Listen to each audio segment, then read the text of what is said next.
Bigfoot Collectors Club presents terrifying tales from zombie Bigfoot's Cryptid Crypt. I know a ghost story about you. Well, hello everyone, and welcome back to Bigfoot Collectors Club, the show where we talk to amazing guests about their personal paranormal history and share stories of high strangeness. I am your host, Michael McMillan. With me always is your other host, Bryce Johnson.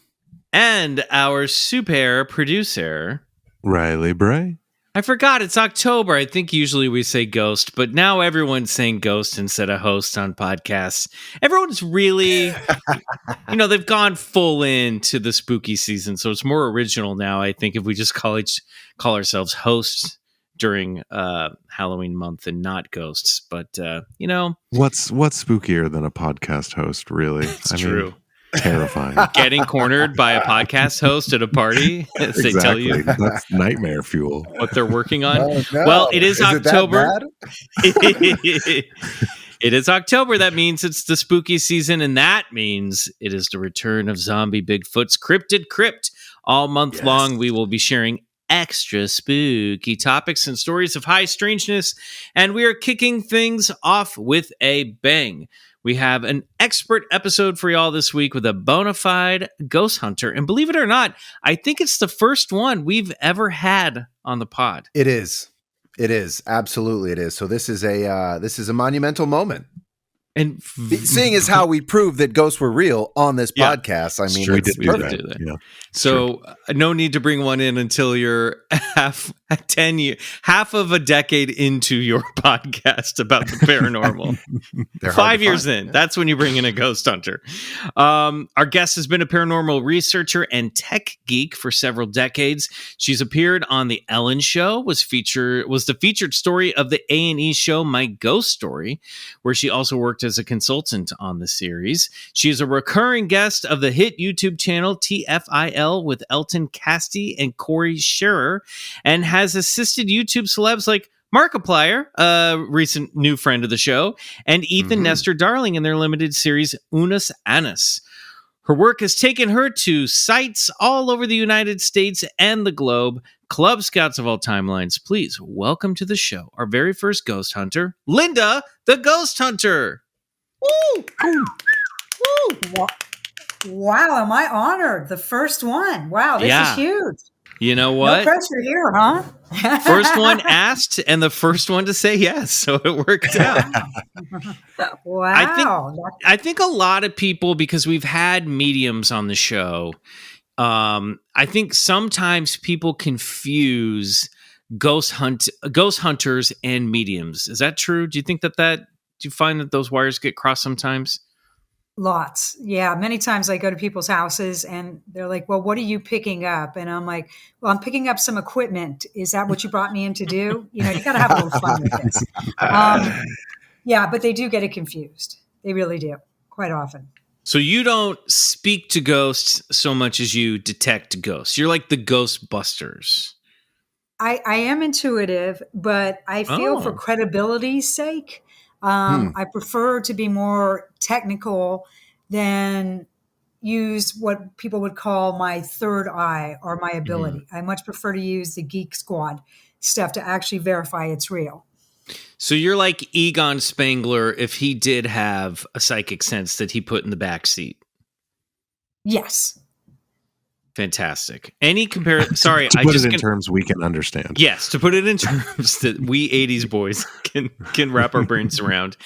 And for people who might be tuning into the show for the first time, could you briefly explain what an intuitive is? Yes. Well, an intuitive, a psychic, a medium, many, many terms, pretty much meaning all the same thing, is someone that has a gift to see things that others may not. They can also sense things. Some can hear things. Basically, it's the gift of knowledge that your average Joe does not have. And it deals with the term paranormal because you're picking up something that no one else can see or hear. Mm-hmm. So you must have somewhat of a personal paranormal history. We ask all of our guests about that background. When did you discover that you might have this intuitive side? Well, it came to me before I probably could talk. Whoa. I grew up in San Francisco in the 60s. Wow, I just gave everybody my age. Oops. Anyway, my mom was very intuitive. You know, she was the kind of mom you really did not want if you were trying to hide something, because she would just know. So when I was very, very young, we lived in an old flat. And I remember playing with a small child whose name was Julie. And I swore that Julie came over all the time to play with me. The only difference between her and my other friends is she lived in the fireplace. So very normal friendship. We played. I put the toys out. We enjoyed each other's company. And of course, my mom was very aware of what was going on and never brought it to my attention whatsoever that this was weird. It wasn't until I got older that I kind of put two and two together and realized that I probably had a little ghost friend that I was playing with. Did your mom ever light the fireplace? Thank God the fireplace never worked. No ghosts were harmed in any of this playing going on. It was just, a real interesting childhood. And I think, I've done a lot of research and worked with a lot of haunted kids.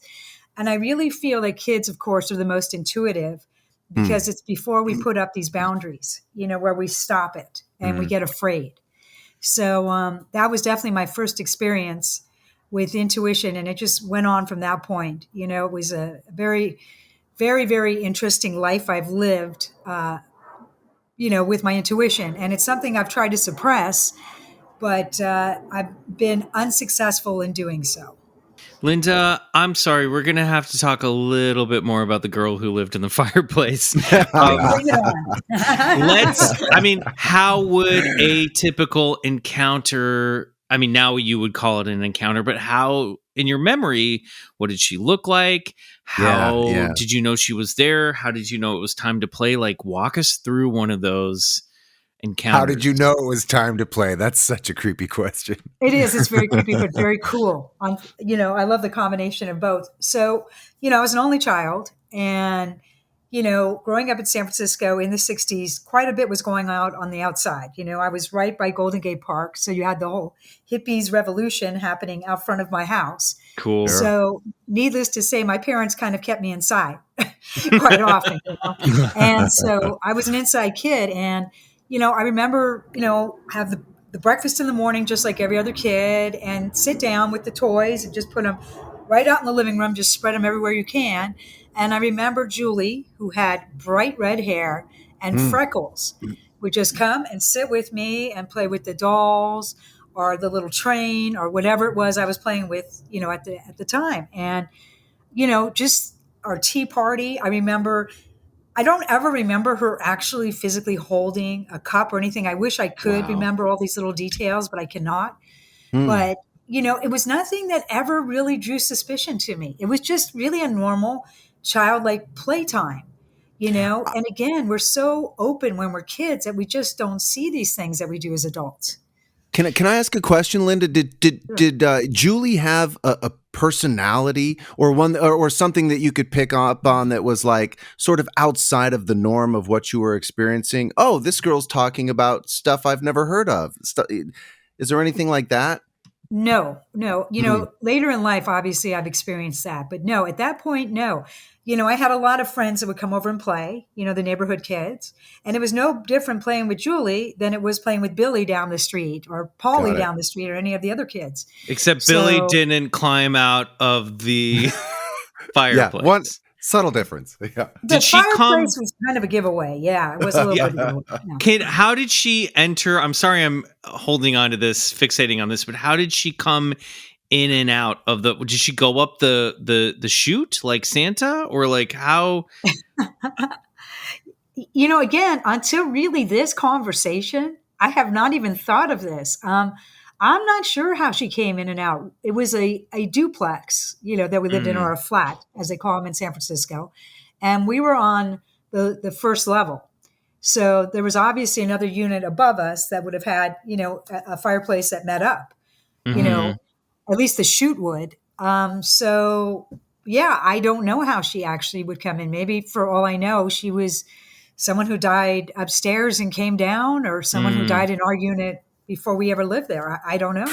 But you Wow. just knew, oh, this is Julie from the fireplace. Yeah, this is Julie from the fireplace, and she's cool. We play and we have fun and we laugh and we have a great time. And again, keep in mind, my mom's here.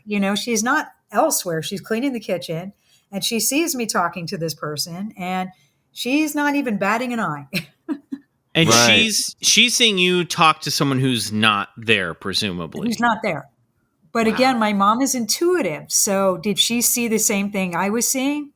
Knowing her till the day she died, yeah, I bet you she did, and really had no intentions of calling the whole thing out. I love Right. that That she's is- like, wow. outside there's a cultural revolution taking place, so let's keep Linda indoor with Julie from the fireplace. Far less scary than those dirty hippies, by all means. Right. Okay? Of Yeah, course. huge about it. Absolutely. Yeah. So how long did you live in that house? Well, we moved when I was 8. So pretty, Mhm. from 0 to 8, kind of, Wow. very young. Did you perceive Julie having like a full physical form? Like there was no sort of like, as you'd picture, like sort of translucent spirit? Yeah, no, wow, none of the above. I mean, again, I'm not new to doing this. I've been doing this for many Sure. years, and I've seen my share of full body apparitions. I've seen my share of children, particularly, and they all have kind of a weird look now where I can say, hey, not a live child, tell there's a little something Right. off about this kid. But she wasn't through the corner of my eye. She did not appear out of nowhere. She just sat and joined me like any other kid would. Wow. Yeah. Probably because you didn't have any frame of context or reference. You're just accepting what you're seeing, Whereas now you've had life experiences that can sort of act as a filter to, maybe full state apparitions and ghost children today that you see. Back then, when you were just a little girl, you're like, oh, this is what it is. Right. Right. Completely accepting, not even questioning at all.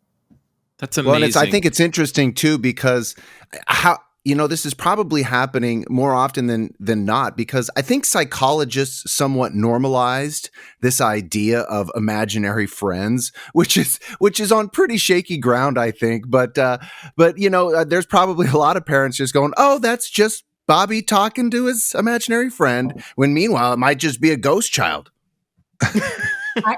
Listen, I get called in for these all the time. Many times it is, and I think it's great if kids actually have imaginary friends because, I think it's great for kids to use their imagination, but sometimes it's different. not. Sometimes there is something there. So when did you pick up on, oh, okay, I might be connecting with something on the other side? Well, that did not come till years later. We moved to one more place in the suburbs of San Francisco, and this area was landfill, and before that was part of the Bay. And so we had moved into this brand new house, and things went creepy in the night, and the creaks were getting to me, and my head was under the blankets. Very often, they're far more than San Francisco. And I remember walking out to the living room.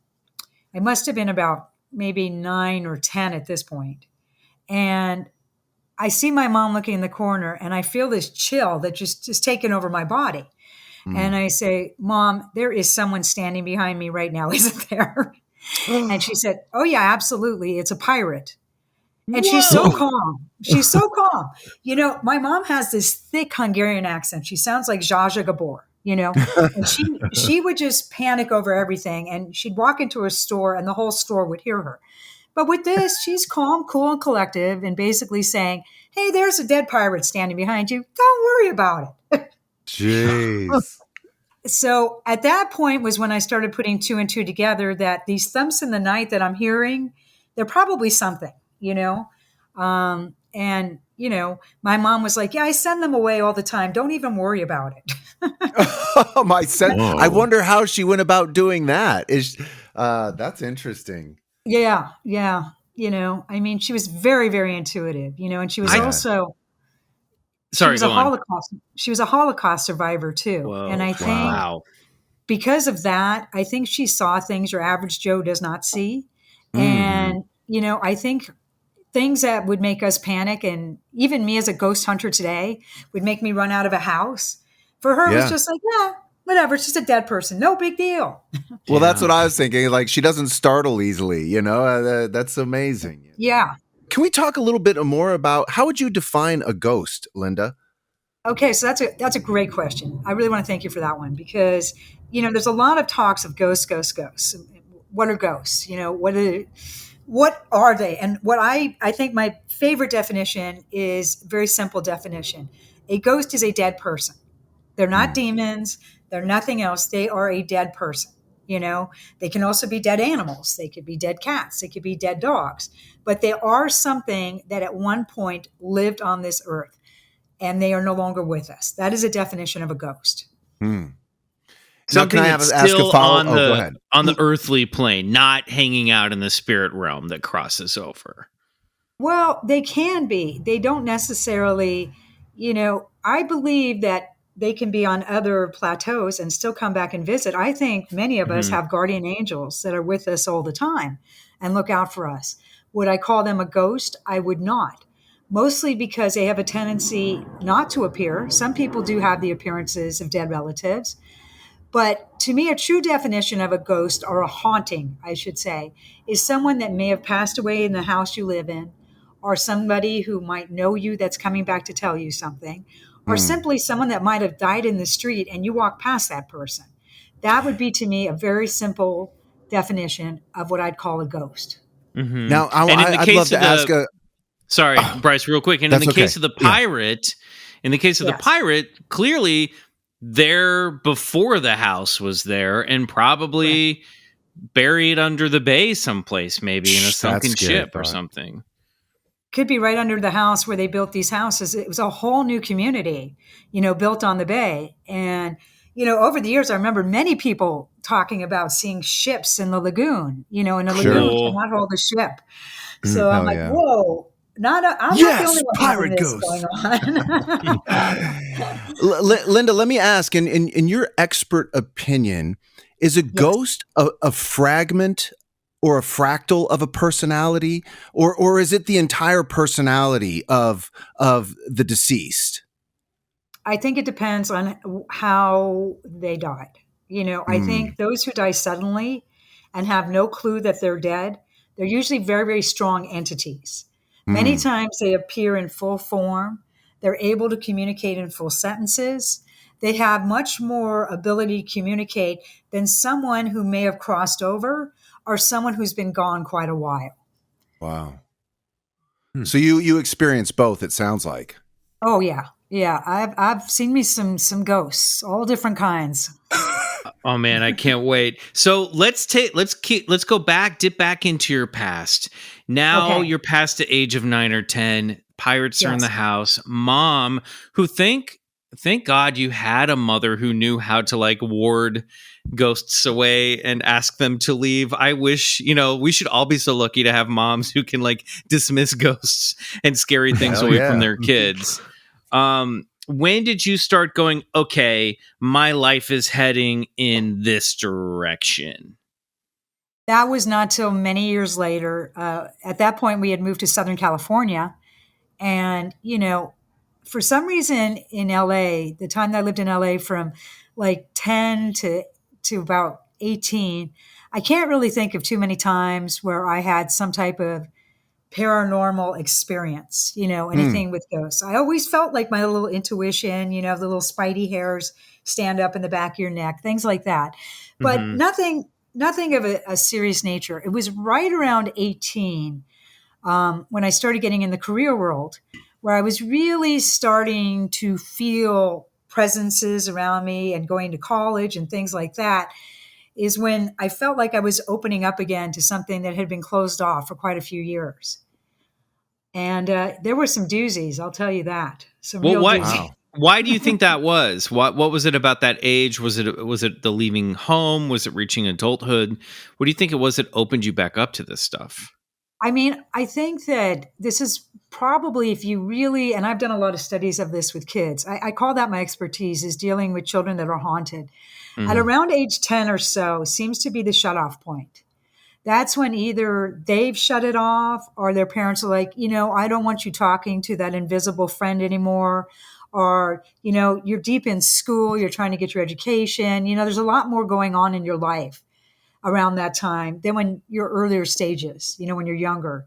So I think some of it is external, just school and pressures, and others is our parents. I think they're kind of like, hey, you know what? It's not so cute anymore when you're talking to an invisible person. Can you imagine if we were brought up in a society where we weren't cut off from magic? You know what I mean? Where if instead of like dwindling those instincts or those senses at the age of 10, we heightened them. We were like, yes, feel the world around. If we all taught our kids like, it'd be a pretty magical and mystical world we live in. Sorry, I didn't mean to jump in there. Oh my God, I couldn't agree with you more. I'm so glad you jumped in, because I think it's so sad that we lose this gift that so many of us are born with. And it's shut off not by our choice. It really is not, It makes me very sad. What were some of these doozies? Yes. I know our listeners are going, thank God. Okay, so there's some great doozies. Okay, so back in the 80s in Los Angeles, just FYI, was kind of a different ball game than current Los Angeles. And bars, you always had to be 21 to get in, but it was a 21-ish rule. So as long as you looked over 18, you weren't going to have too much of a problem. And back then we were all smoking anyway. So everybody looked older and haggard anyway, because nobody took care of themselves back then. So, we all just pre-aged. So it was accepted, So I used to love to hang out at a bar called Bortner's. I don't know if you guys have ever been there in Hollywood. Oh. And it's a real fun bar. They're still open. And I used to go there after work or whatever, after school, and, have some drinks with friends and blah, blah, blah. So at first I would see like random people standing behind someone. So for example, if I'm looking at a guy that I want to basically hit on or have a conversation with, or think he's going to hit on me, I may see, let's say, an older woman hanging out behind him. Okay. And I'm like, that's awkward. Why is this older woman hanging out behind this, long-haired rocker dude from the 80s? Right. It just did not, one of these things was not like the other in this bar. This was, a young crowd. And so God forbid this guy would actually come and have a conversation with me, and we talk. It turns out, okay, this is his dead grandmother, Martha, who's been trying to talk to him, for 10 years since she died. So I know things about Hot Rocker Boy that I should not know about him. Okay. So our possible love connection has now become an absolute disaster. Totally. Because this young guy is bright pale, staring back at me, asking me, how do I know all these things about his grandma, Martha, number one, and him, part two, and how she's reaching out to him. Yeah. So, well, and not only that, she's a total third wheel. Like, come on, Grandma, move about, please. I mean, talk about blocking. She was blocking. Okay. I mean, this is not a good way to get a future date. I'm warning all the intuitives out that are listening. If someone's grandma Martha is starting to speak to you when you're being hit on, ignore the talk. Ignore it immediately. Well, she's probably like, wait, you can see me. You can hear me. I'm trying to tell this guy to get his hair cut and get a job. Please. Yes, pretty much. Yeah. Pretty much. And the worst thing is it's more messages that no one else would know.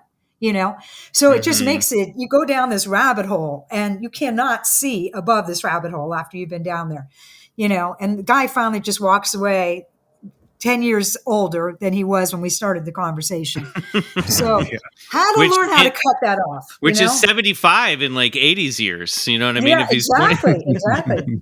I mean, that's gotta be a pretty exciting moment in a sense, and scary, and all these things for you, because I mean, it's, seeing is believing, right? And when you're actually seeing that for yourself, and it's a confirmation to you that there is this world that lies beyond our own, and it must be so eye-opening and scary at the same time. Can you talk about like what that sort of just feels like, experiencing something like that?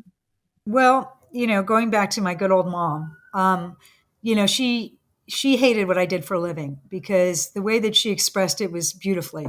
She said, "You're crossing a line that you have to think about, because maybe you should not be crossing that line." And she was right in many senses. Whenever we investigate something, especially dealing with death, you are stepping into their realm. And sometimes you have to be careful about coming back. A lot of people have very bad experiences when for example, let me put it this way.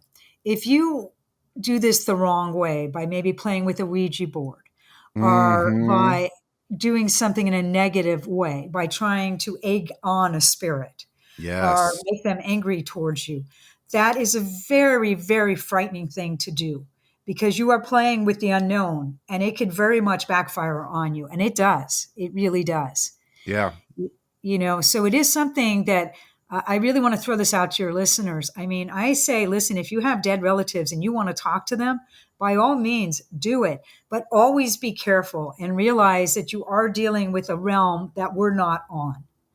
I gotta echo that point, because we talk about a lot of stuff on this podcast, from aliens to Bigfoot to mystical states and ghosts and entities. And when it gets to the type of stuff you're talking about, like, don't play around with that stuff.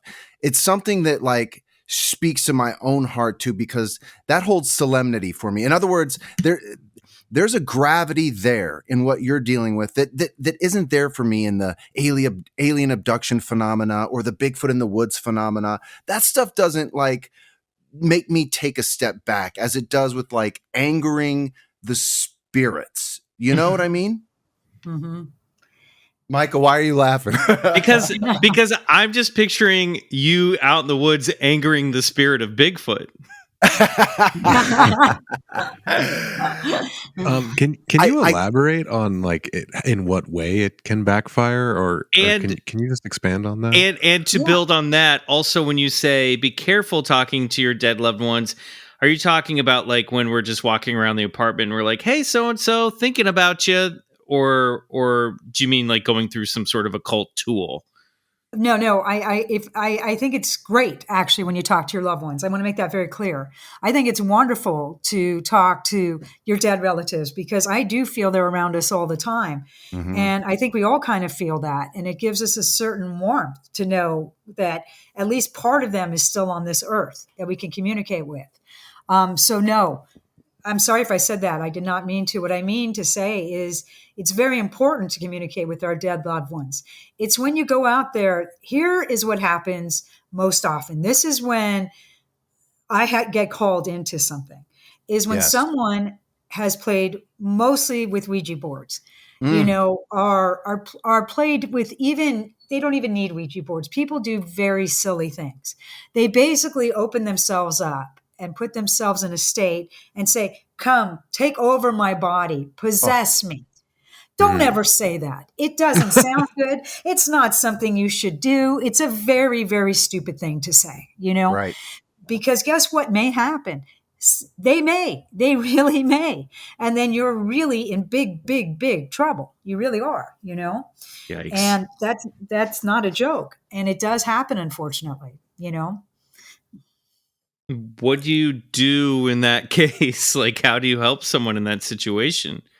Well, so 90% of the time when I get called in to, let's say, a private home, okay, and they've played with a Ouija board or something, mostly it's something that we can rectify, and it can be cleared most of the time. I'm speaking in very general terms. Yeah. But, there are times when I need help and I don't have the ability to clear out something. There are sometimes people have brought in very, very evil forms into their homes. And man, that stuff is scary, man. That is not fun ghost hunting. That's like, whoa, I'm scared. I'm hearing hissing in my ear. You know, I've been scratched. I've been pushed. Like, this is not when I'm having a good night. Okay. Now are those ghosts or are those malevolent spirits or what some people may call demons? They could be demons. I mean, you know, there are, let's put it this way. We talked a little bit on this about you what is your definition of a ghost? Keep this in mind. If you were a good person when you were on this earth, there's probably a very good chance you're going to be a good person when you die. Okay. But if you were a bad person on this earth and then you died, there's a very good chance you're going to be a pretty evil ghost too. Yeah. That energy doesn't just flip. Yeah. It doesn't flip. And so I would not call them demons. I would call them probably evil people that once walked this earth. Jeez. Linda, how do you, I have so many questions. How do you protect yourself? Okay, so that's a great question. And this is something, again, all of you, I hope you do this when you are doing your investigations. You know, no matter what it is, there are spirit realms that can protect us. And I use them, and I use them on a regular basis. And the one that I use most often is surrounding myself with the white light. Now, I want to clarify this. I am not a religious person. I don't believe in any particular religion at all. But I do believe in spirit love, okay? Yeah. No matter what that is for you, whatever you call that.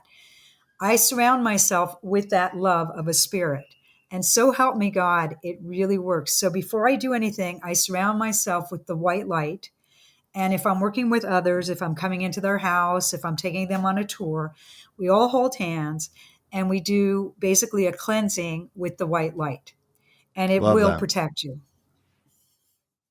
Amazing. I always have a hard time picturing the white light, and I don't know why, but it freaks me out. Like anytime I'm trying to do it, suddenly I'll just see shadows creeping in. Linda, just give me your hand. Just Michael, let go. Just let go of the hand. Just give me your hand. Riley, Linda, let's hold hands. Yeah, we'll leave Michael out, huh? Yeah. Okay, great. Well, all right, we're going to take a quick break. When we come back, we are going to get into some ghost hunting cases, Linda's method of ghost hunting, and then hopefully some spooky stories that she's had while on the job. So we'll be right back.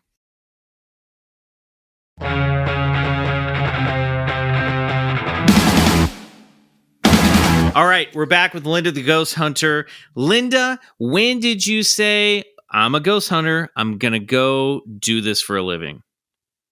Okay, so sometimes your life points you in directions you never foresee coming. Okay, so we talked a little about me being a bit of a barfly back in the 80s. Well, some of my best friends, I don't know if you guys have ever been to the Cat and Fiddle when it was on Sunset Boulevard. Yes. Mm-hmm. So the owners have been and are still very, very good friends of mine. And they knew I was intuitive. They knew me for, they watched me try and hit on boys in their bar and how well that went many, many times. So I always knew the bar was haunted, the Cat and Fiddle. I always knew that. But, the way that I considered hauntings was, hey, some dead relative's going to show up and then I'm out of there. Okay. No biggie. Easy come, easy go. Made a jerk of myself again. Let's get out of here. So what starts happening is the Cat and Fiddle, the owner, Kim, passed away. He was a guy named Kim, and he died. And what was going on after he died, the bar really changed quite a bit. And, staff kind of came and went. But about 5 years after his death, they started having some really poltergeist activity. And I'll explain to you what poltergeist activity is.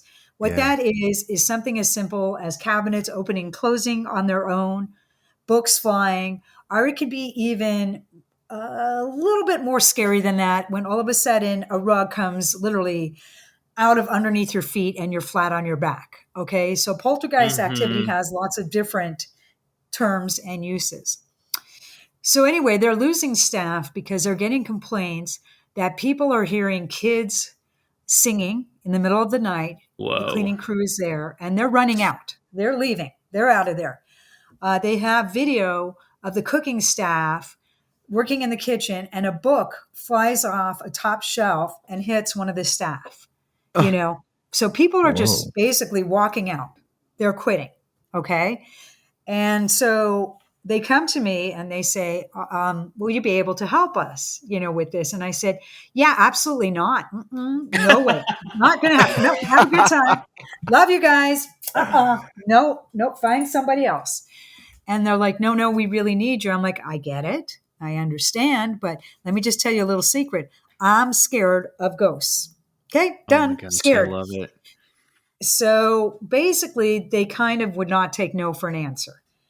And so one of the owners said, I went to school with a girl that's psychic. If she agrees to come with you and check the place out, will you do it with somebody else? Amazing. And I said, okay. But, I basically am putting this up front that I may just run out. I'm not saying I'm going to stay. And so this was I had a lot of disclaimers, as you can hear. I love this. So is like the Frady Cat ghost hunting business. This is like Shaggy and Scooby on a ghost hunt without any treats. Okay. So I'm like, all right, I am walking into the great unknown and I am scared shitless. That's all I can really say at this point. So sure enough, we do this hunt together and, we did not have tools at this point. I was very new to this, but we did a few things like, hey, if someone's here, can you turn off and on this flashlight? And sure enough, the flashlight went off. Flashlight went back on. It was crazy. It was a crazy experience. Wow. And was I scared? Yes. I almost threw up too. I also got really nauseous the first time I ever did a ghost hunt. Do you think that was from nerves or from energy? I would say combination of both. A little bit of both was going on. And so anyway, to really sum it up, it ended up being kind of something that I had to do on a regular basis. It turned out to be a very, very, very haunted location. And as I got more and more into this ghost hunting, I was always what you would call kind of a geek. Even as a little girl, I loved taking apart radios. The problem was I wasn't very good at putting them back together. So, I left a lot of damage behind. Linda, we're all pretty good at that, to be honest with you. Yeah. I think we all went through that stage where it's just great to take things apart. But as I got older, I kind of started putting two and two together and figured out how to put things back together. And so I started coming up with my own equipment, and I started inventing things that were working, and helping me discover stuff that I could not hear. And of course, back then we used a lot of just digital recorders, and the EVPs that we got to this day are still some of the best EVPs that I've ever captured. Oh. I have a little girl singing. Singing. There's no one else in the room. And you hear this very high voice going, da, da, da, da, da. When you hear it, I'm getting the chills just saying this to you right now. Oh, it was very haunted. That's all I can say. The place was very, very haunted. And did Kim have anything to do with it? Did Kim ever say hello? That's very, very astute of you. Yes. He came through very clearly. And he also gave me one of the best EVPs I ever got. My last name is Silverstein, and I've never been one who, introduces themselves or uses both names. And I got a digital recording saying Linda Silverstein, as clear as I'm talking to you right now. So, the stuff that I got was just absolutely unexplainable. Nobody ever questioned it. It was stuff that we could have never made up. And finally, they ended up leaving that location. Mm-hmm. And I think that was the best move they could have ever made. Really? Wow. Because it was so frightening in there. That's like the audience member that's watching a scary movie. They're just move. Yeah. It's always the best answer. Just move. Yes. Linda, what is like the root of the fear? Like, is it that the ghost can harm you? Is it just the presence of it itself? Like, what is scary about a haunted location?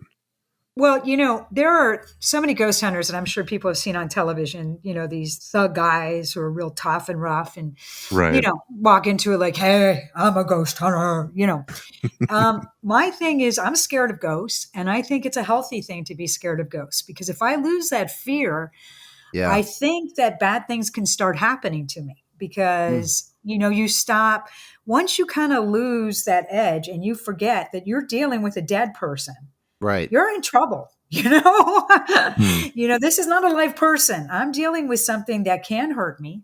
I'm dealing with something I can't see. They have the power. I don't. So it's good to have a little fear. I always go in with fear. I think that's smart. Yeah, you don't want to normalize speaking or seeing the dead. I mean, it's we're not. Which is fast. Yeah, I mean, which I would tend to agree with, but it's also fascinating because we've had guests on this show that would maybe say the otherwise, like, oh, it's no big deal. You know what I mean? Right.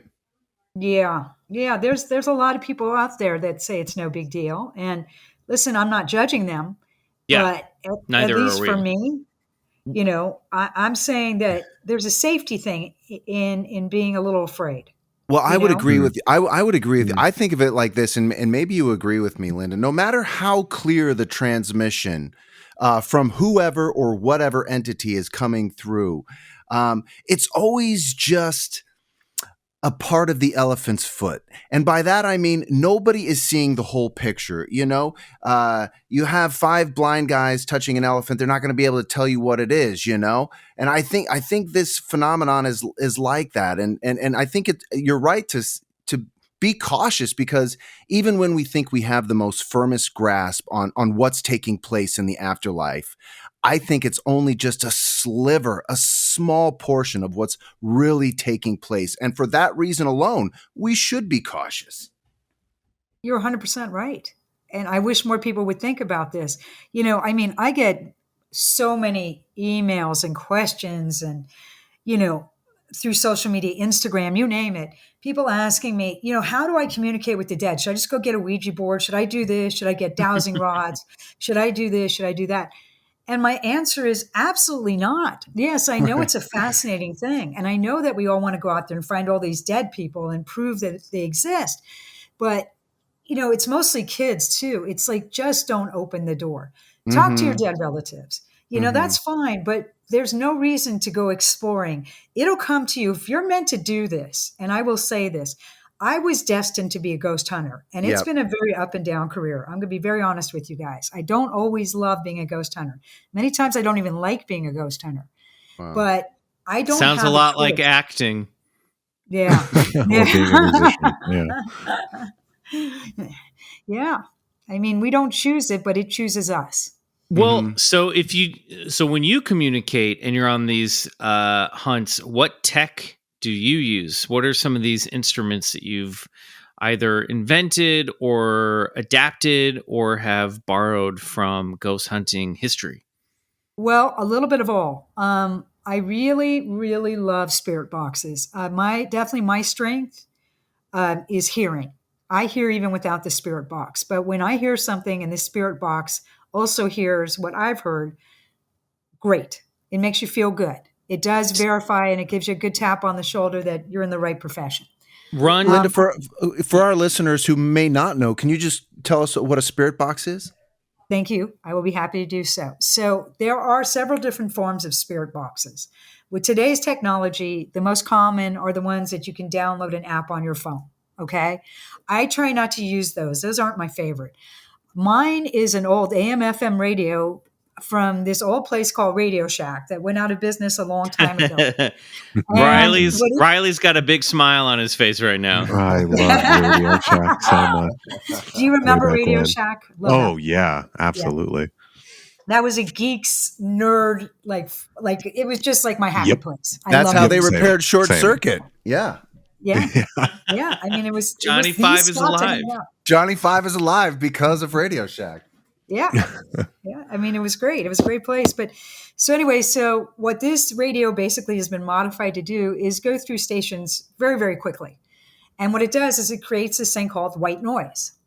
And white noise is something spirits love because it gives them an opportunity for their voices to be heard direct. Okay, so they take this electricity and they manipulate it and they talk right through it.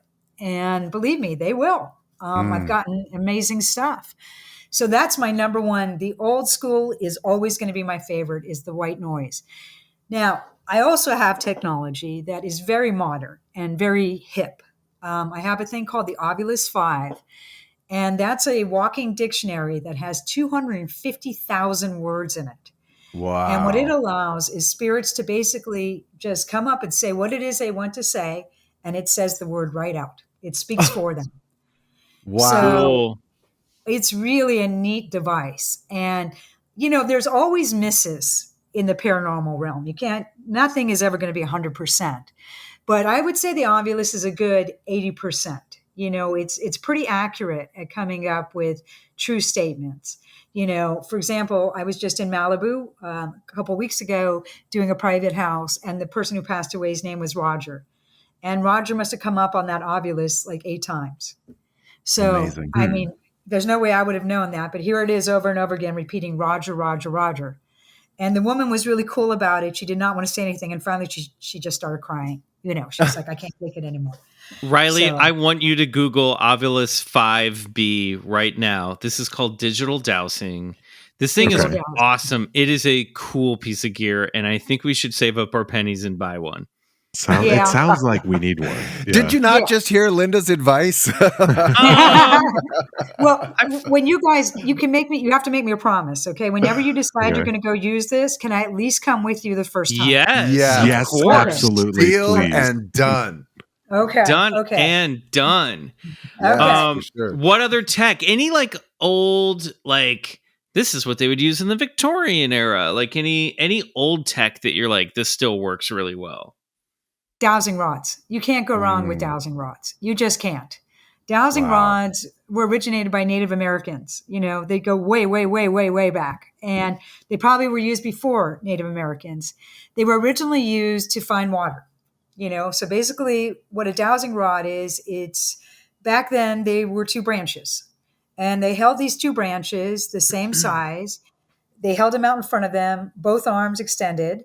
And they looked for water. And if they found water, the rods would cross, or the sticks in this case would cross. Some paranormal person jumped on them years later and said, hey, if we make these in brass, how great are they for communicating with spirits? They're fantastic. They're a hands-on device. Wow. I also think they're much safer than Ouija boards. I Yeah. think Okay. Ouija boards are the most deceiving and Yes. scariest thing anybody could ever use, to be honest. Well, and you can't buy dowsing rods at Target, but yet Parker Brothers is still selling Ouija boards by the millions all across America and the globe. I always found that such an ironic, weird toy, I guess. Might be the Without word. any disclaimers, Bryce, without saying, Yeah. hey, listen, you may bring something evil into your house, but hey, just buy this. It's okay. Right. But we bought a Halloween mask today that said it's not. Don't hold it in front of a flame in front of your face. Yeah. Okay. Great.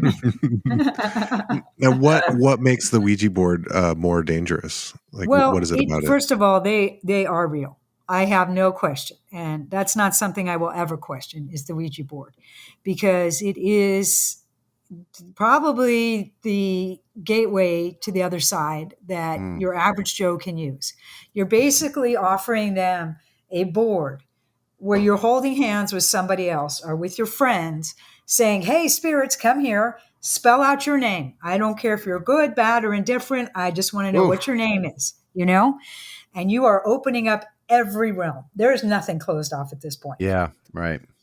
And it works. They really do. There's a new device that I have just bought, and I cannot verify that this works or not. I'm going to do a hunt tomorrow night, and I can give you guys details on this, but it is an interesting device. It's an electronic Ouija board. So it will give the spirits the opportunity to spell things out. Wow. And we'll see how that works. For some reason, if it's electronic to me, I feel like it's safer. I don't know. Yeah, I feel like yeah. my hands aren't on it. Let Totally. them use this thing. You do it. Michael, I also just feel go ahead. Yeah, I was just gonna say with the Ouija boards, it always feels like anyone can get on the line and be like, "Yeah, I'm Grandpa. Why don't you talk to me?" You know what I mean? Like anyone can Yeah. use it to. Oh, it deceives someone so Yeah. easily. Absolutely. How you have no verification process None. for who you're None. talking to. None how whatsoever. you gonna vet these ghosts? How you gonna vet these ghosts, on a Ouija board? y'all? You know, Linda, I had what I would call a supernatural experience when I was just a young boy. And the story starts with me moving into a new cul-de-sac and a bunch of young boys gathering on my driveway. And I don't remember the game, but I do remember something being summoned. And more that I looking back, I'm starting to really think that was a Ouija board that young boy was playing with. I'm almost sure of it now. Yeah. Yeah. And I mean, you guys are lucky you walked away. I mean, what I'm glad about with your experience is that you were outside, and not inside, because and that thing was outside your window later at night. It was outside Bryce. my window. Yeah, it was. Really? Yeah, it was like a red devil with like yellow glowing eyes. It was horrifying. Oh my God! Wow. No wow. brainer. But it sent me down this path, which I've been on ever since, and I'm so grateful for the experience in a strange way. Here we are talking about this stuff. How many years later? That's actually, although that's a really scary story, I'm actually grateful that happened to you, because I am glad that you guys are doing what you're doing. I wish there was more of us out there that would ask these questions and pursue the unknown, because there is so much to be discovered. And as long as you do it the right way, there's nothing wrong with investigating what's out there. Well said. Yep. Well, it's Halloween time, and we would be remiss if we didn't ask, what are some of the scariest moments that you've had on a ghost hunt? Okay, so God, where to begin? Let me sum it up quickly. I'm going to do like a quick, run up on the scariest. Sure. I've been thrown across the room. Okay. Whoa. I have been holding a digital recording and saying, I feel like someone's standing behind me, and the recording is, I'm right here. I've had dead people scratch my stomach. I've been pushed, pulled. My nose has been broken. Wait, what? What happened with your nose? Yeah, I got pushed so hard, that I had no reflexes, and I just landed flat on my face.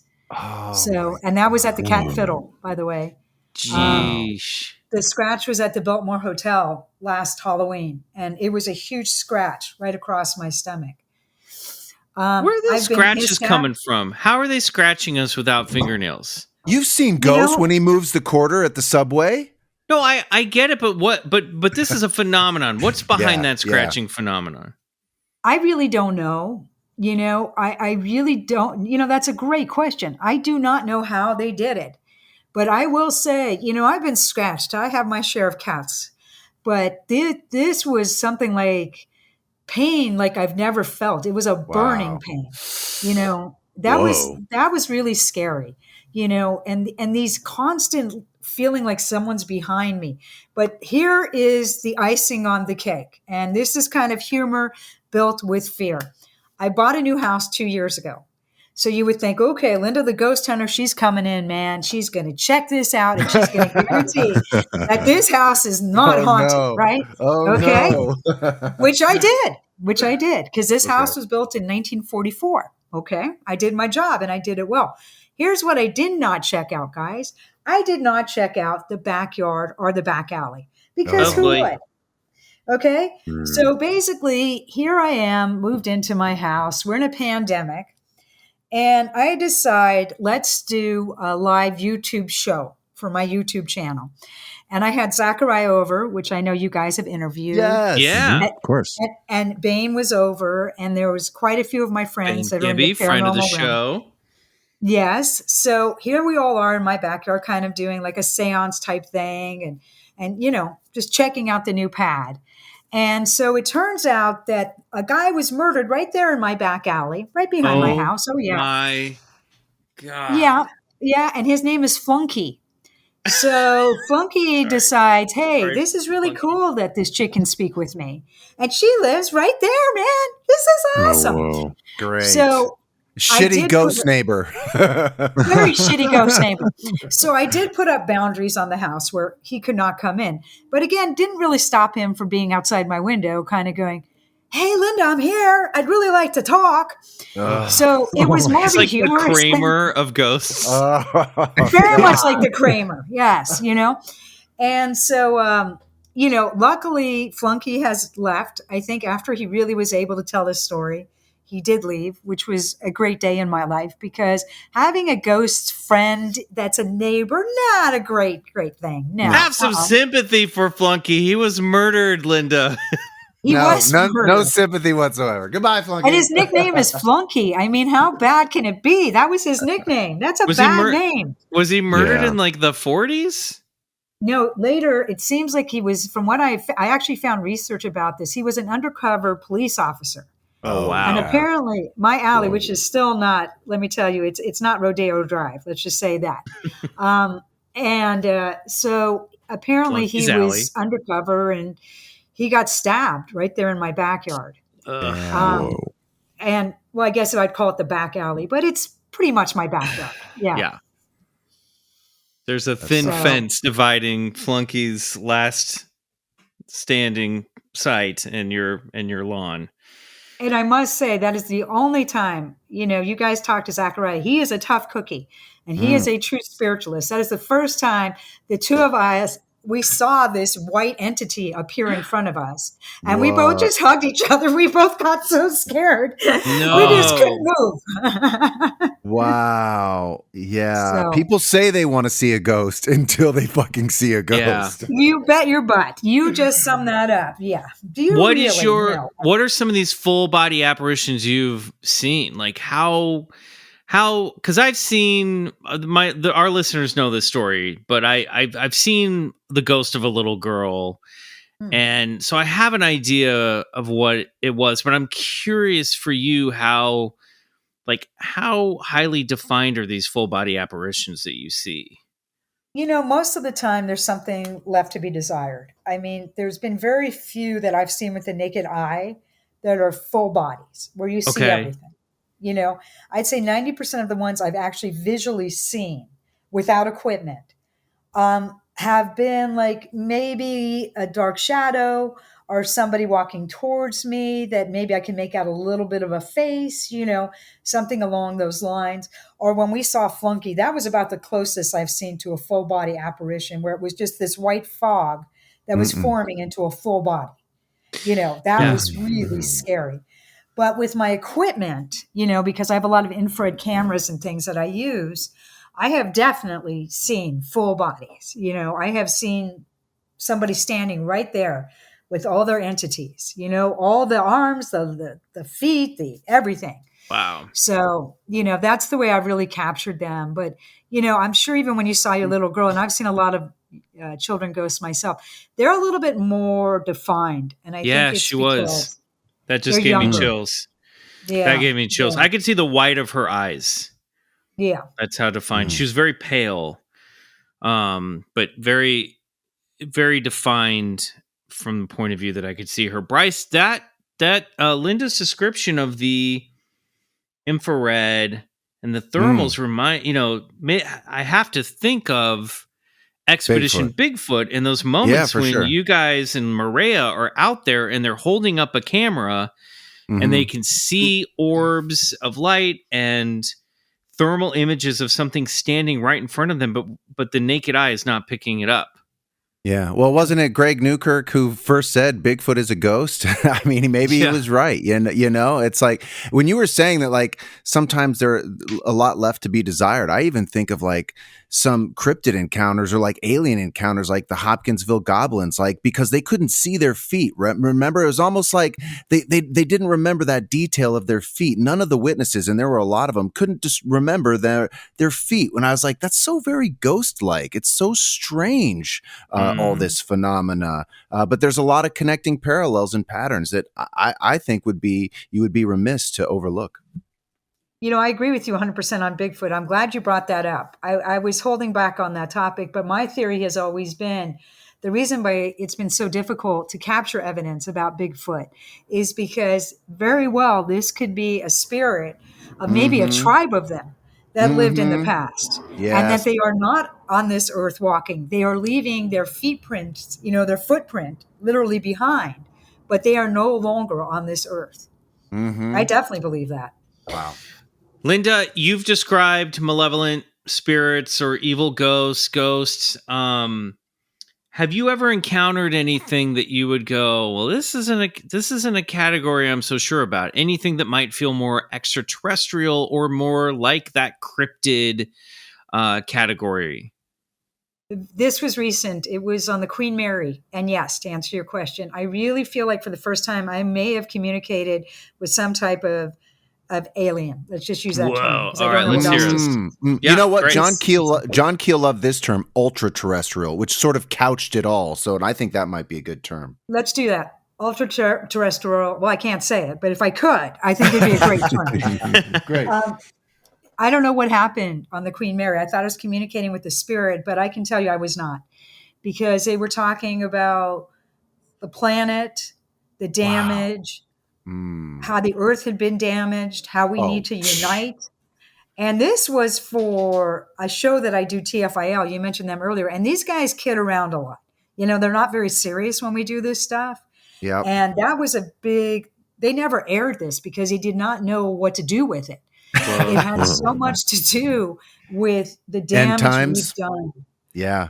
You know, that's probably the most number one common recurring theme in alien abduction phenomena, contactee experience, are these images of the end times, apocalypse, eschatological nightmares or visions. And I think you were definitely talking to some type of ultra terrestrial.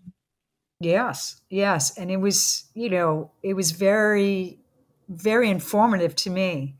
What was the context in which, in the Queen Mary, how did this interaction begin? Well, we were just using several pieces of equipment, and one was the Ovilus, and then we also used the puck, which is similar to the Ovilus. It's also from digital dowsing, but the difference between the puck is you're able to be in a different room and use the puck. And you can basically type in your questions on any type of Android device. Okay. So cool. We were just asking, is someone here with us, blah, blah, blah. And it got to this point where we realized we weren't talking to a ghost. We were talking to something that knew far more than we do on what's happening with this earth. Mm-hmm. And it was talking about the planets. It was talking about the solar system. It was talking about so much, health and wellness. And it was quite shocking, but also very, very interesting. I would say that's probably the first time in my life I've experienced that, Wow. So that was an incredible thing. I mean, the Queen Mary is definitely some type of vortex, and it's not just for dead people. I think a lot goes on that ship. Is it because of right where there in our it's backyard, guys? We got to go to that. Is it because of where it's docked, or do you think it's always the ship itself is a portal or a vortex? I think that there's been so much death involved with that ship that it doesn't really matter where it is right now. I think that there's so much that stays on that boat that's never left. Yikes. That I feel that it's basically like the best way to sum it up. Forget portal, a Ouija board for the spirits of any kind. Jeez. It's basically saying, hey, here we are. Here's a big light like the Luxor Hotel in Las Vegas. Come visit. We'd love to have you. Well, and it's sitting right there on water. And, we've talked about the connection to water is just this perfect conduit for, and obviously it seems to be electricity as well as a great conduit for a communication method with the other side. But when with this boat sitting in that Long Beach pier and in that water and it being a vessel housing probably so much, like you said, trauma, it's just the perfect cocktail for a vortex. We got to go. What are we doing? Okay. Linda, so down. Before we say goodbye, and the Queen Mary might be it, what is the most haunted place you've been? I get asked this question a lot, and everybody wants me to say the Cecil Hotel, but I'm not going to say the Cecil Hotel. I am going to say the Queen Mary. I really am. Wow. Yeah. I mean, it's up there. It's always in the top 10 lists. You hear, have you been to the Whaley House in San Diego? That's another big one. I have not. I need to do a little bit more traveling. The problem is I get, basically I go to private houses is how I make a living. So when I'm on vacation, I actually like to go on vacation. Yeah, Yeah. I was going to totally ask that. Yeah, you probably don't want to. You probably want to leave that alone when you're just trying to get some, you time. That Yeah. would be a good location for your YouTube. I don't know how much you know about it, but I've been there, and it's a wild location because they built the sidewalks over a graveyard in front of the. They widened the street and the sidewalk, so you're walking over graves when you're outside the house. Oh, And then wow.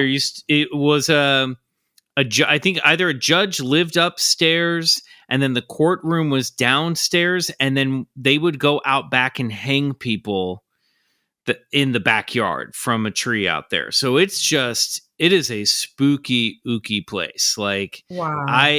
the first time I went there, I was like, oh, I absolutely feel stuff here. It's pretty spooky. Wow.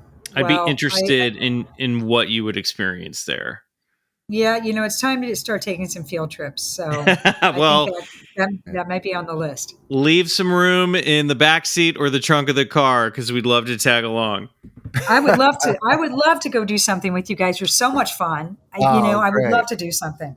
Well, we feel the Well, same way about definitely you. happening. Yeah, we'll make that happen. I have a good feeling. Linda, thank you so much for being on the show. Yep. Where can people find your YouTube, your work? If people need your help, how can they contact you? Okay, I'm pretty much on all this social media. Linda the Ghost Hunter is just look me up. I have a webpage. I have my YouTube. I have Instagram. If you feel, especially if someone is listening that may have a child that's haunted, particularly in Los Angeles, there's no charge for me ever coming out to check out kids, because that is my number one goal, to help children that are haunted. Wow. So please feel free to contact me. Or if you think your house is haunted, have me come out. There's only one way to find out. Let's investigate it. Send Linda. Send Linda. She'll tell you. She might run out she might run out the moment she gets there, but I'll be right behind her. Then you'll know. Hey, that's the disclaimer, isn't it? I will run out. I love it. Thank you so much, Linda. This has just been a blast. Thank you. Thank you, guys. Well, there you go, Club Scouts. Linda the Ghost Hunter, a new Hall of Famer. I'm going to just call it Amazing. right Yeah, away totally, on Bigfoot totally. Collectors Club. Yeah. I feel Definitely, like we're collecting like we needed a ghost hunter. Like, I'll take that card. Okay. this is our Avengers. Yeah. Right. Yeah, we did not have a ghost hunter. That's crazy to me. No. All right, everybody. If you love the show, please follow and subscribe to BCC on your favorite podcast app. If you're on Apple Podcasts, please give us a 5-star review. It helps get the show to new listeners. If you do, we might read it on the air like this one. And I'm going to tell you guys, this might be my favorite review we've gotten so far. All right, this is a hefty one. It's from NL128. The title is "My Girlfriend Doesn't Get It." Sorry. I was relaxing watching Expedition Bigfoot, and my girlfriend approaches me like a squatch from a roadside tree line, and she says, "That guy is too good looking to believe in that stuff." Talking about Bryce. And I was like, "Psh, wanna bet?" And I showed her the BCC podcast, and she said, "Here, Shawana, go ahead and have a listen." He said. You gotta keep these characters distinct. Sorry. Sorry, I gotta work on my character work here. And he says, "Hey, Shawana, go ahead and have a listen." And she replies, "Yeah, I don't care." And so he says, "You just stick to watching my 600-pound life and leave me alone. Sunday nights are for Sasquatch. Don't you forget it." Thanks, guys. Keep up the good work. 5 stars. Love it. That's my favorite review. What am I? How can that not be my favorite review I've ever heard? That's like I feel like this is like an Edward Albee play. This is like a Bigfoot based Who's Afraid of Virginia Woolf. I'm a little concerned. I'm a little concerned about this couple. So funny. But I love that he was ready to like a 3-act structure. That was like he wrote it that way. Totally. Yeah. Fantastic. So great. That was my wife's response to the orb I saw on Halloween night. I don't care. Can we go now? Great review.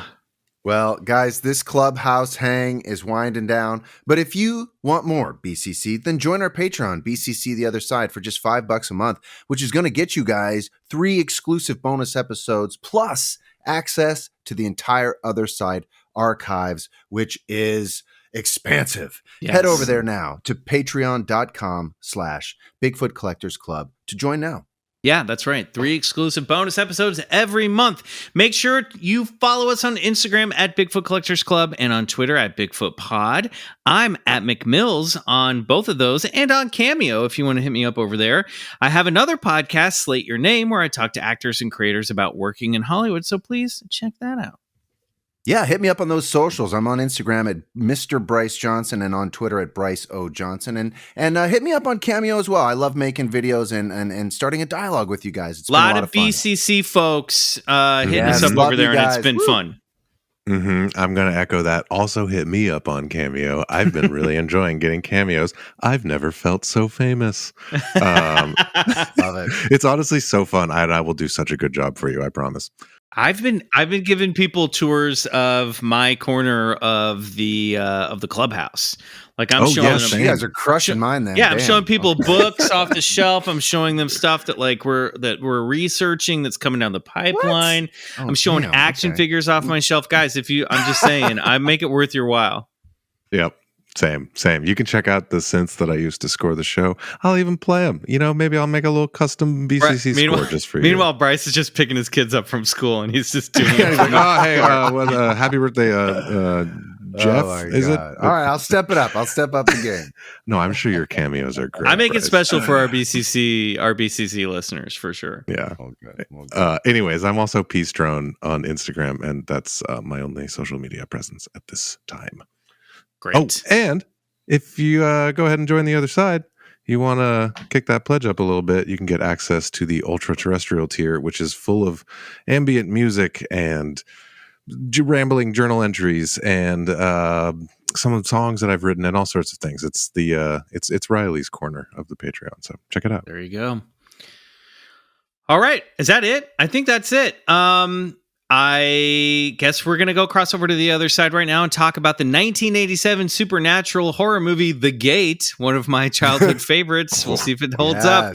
If we don't see you over there, meet us back here, right here, next Wednesday for an all-new episode and the continuation of terrifying tales from zombie Bigfoot's Cryptid Crypt. Until then, good night. And go get regressed.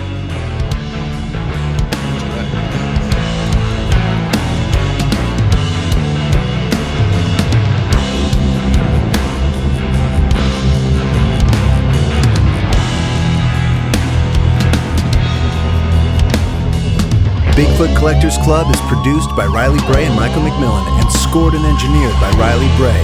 Our theme song, Come Alone, is by Suneaters, courtesy of Lotuspool Records. Do us a favor and support the show and unlock 3 bonus episodes every month by becoming a member of our Patreon, BCC The Other Side, which can be found at patreon.com/BigfootCollectorsClub.